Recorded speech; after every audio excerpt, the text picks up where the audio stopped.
Yes, of course, a budget has all sorts of activity going on. We've got lots of numbers coming in, lots of statistics, lots of forecasts, and of course, lots of measures. And we've taken some of the most important ones and we've put them all on the screen here. And I know it looks complicated. However, bear with us. We're going to take you through them bit by bit. Now, first of all, really the one number that George Osborne was very proud indeed to talk about was GDP growth.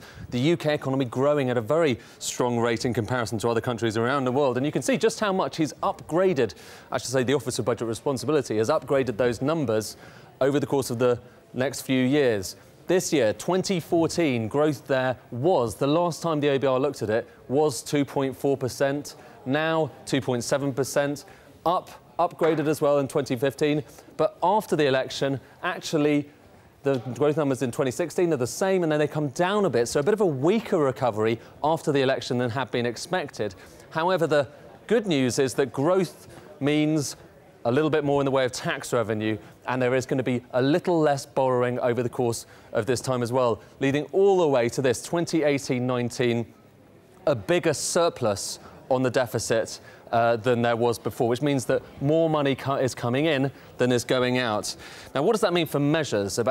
In terms of all of these different measures we've heard today, we just heard from Poppy about pensions. It's worth just looking at what that pension withdrawal rate is actually going to mean for those who are actually kind of facing it.